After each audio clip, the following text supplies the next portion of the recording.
I did go a bit mad the first term. I was joining the Charwell newspaper, joining the Oxford Union, joining the drama club. Yeah, I went a bit mad. And it wasn't until my second year I settled down and I learned to cope with the academic rigours and getting the SE in on time. SE crisis management was a real thing for me, and it wasn't a bad learning for life, actually. If you have a deadline, focus and get it done. So I struggled academically, mostly I think because of that, because I hadn't had 2 years of writing essays, and I really hadn't had 2 years of academic stimulation. I was mostly kind of floundering. Oxford, even now, is quite a sort of sink or swim place, I think, academically, but I think there's much more support today. My poor tutors didn't know what to do. I was intelligent and capable, but I didn't know how to write an essay.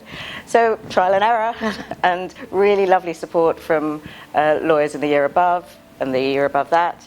And, slowly I got better and better. And,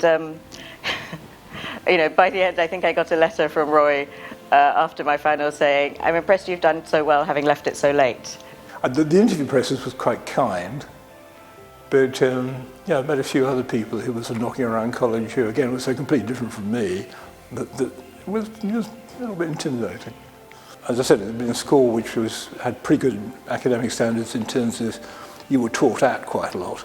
There wasn't a huge amount of encouragement to do free thinking.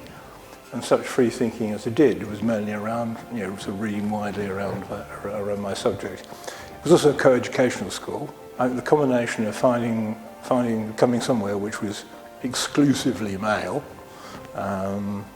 and where you were expected to debate with your tutor issues rather than just taking what your teacher said as instruction, as it were. That was pretty difficult. Not difficult, because I'd been in boarding school, and I'd had a gap year away because I didn't come up immediately to Hartford. I was going to do national service, and I didn't do national service, so I had a year working. In fact, it was a gap year that was quite interesting as far as I was concerned. So I didn't feel I was a schoolboy coming into the college, but I didn't feel that I was as mature as those people who had done national service.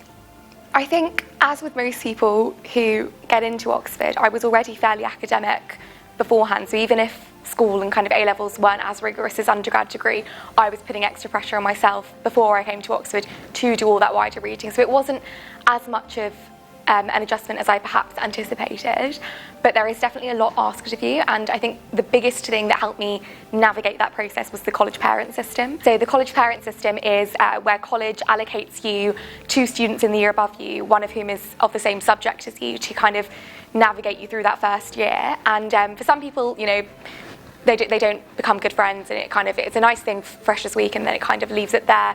But with me, I ended up becoming best friends with my college parents, and actually meeting my mum's whole family out in Spain, which was lovely. My college mum really told me how I needed to handle all of the content in first year, and the fact that you don't need to read everything that's on the reading list, because it is anticipatory. They're not really expecting you to actually cover it all. So once I realised that, and I had that advice from someone who had recently been through it, I felt a lot more at ease. I'll put my hands up. I would say I was one of those individuals that enjoyed their time at Oxford and sort of crammed quite a lot at the end, and therefore I'm probably not the best person to speak to about managing lectures and tutorials. Hartford was a very friendly college right from the start. In fact, the guy, I remember walking into Hartford on my very first day and coming across a man called Gwyn Roberts, and he was from Haverford West Grammar, scared witless about the prospect of going to Hartford, and he is still my best friend.